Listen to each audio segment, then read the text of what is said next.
শ্রুতি অনুযায়ী নবাব আলীবর্দী খাঁ তার রাজত্বকালে রাজা কৃষ্ণচন্দ্রের কাছ থেকে 12 লক্ষ টাকা কর দাবি করেন, কিন্তু কর দিতে না পারায় নবাব আলীবর্দী খাঁ কারাদণ্ডে দণ্ডিত করেন রাজা কৃষ্ণচন্দ্রকে।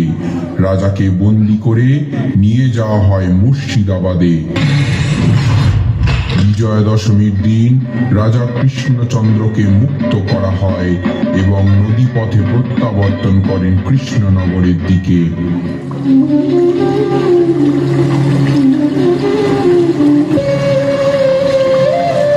রাজামশাই,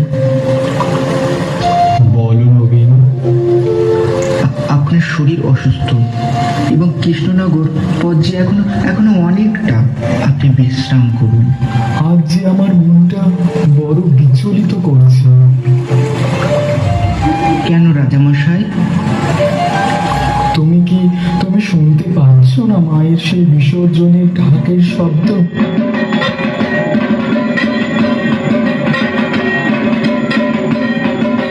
আজ মা বাপের বাড়ি থেকে কৈলাসে গমন করছে।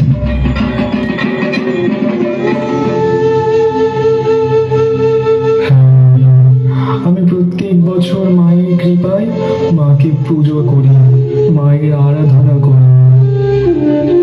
তবে এবার মা কেন আমার কৃপা দৃষ্টি করলেন না? যদি আমায় 7টা দিন আগে কারাদণ্ড মুক্তি করতেন, তবে মাকে আমি মন ভরে পূজা করতাম।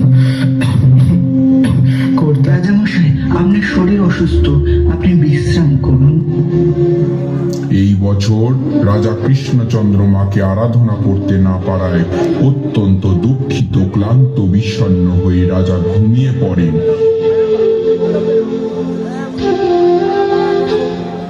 জাগো কৃষ্ণচন্দ্র, জাগো কৃষ্ণচন্দ্র, জাগো কৃষ্ণচন্দ্র।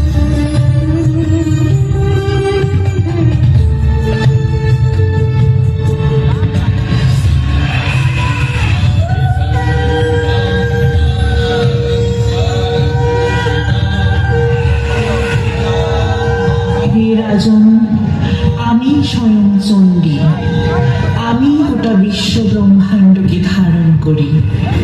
আমি জগৎধাত্রী।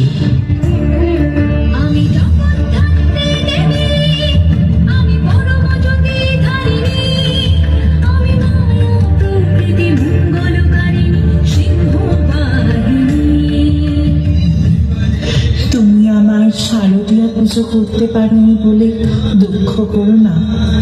মা কি কখনো তার সন্তানের দুঃখ দেখে থাকতে পারে? আমি সামনে বছর নয় রাজন, তোমার রাজ্যে আমি এই বছরই আবার আসতে চাই।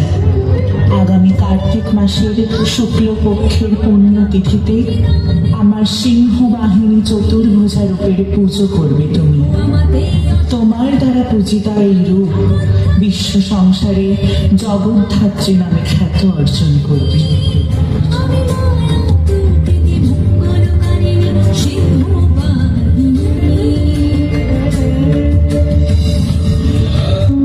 আমি ধন্য মা, আমি ধন্য। তবে তাই হোক।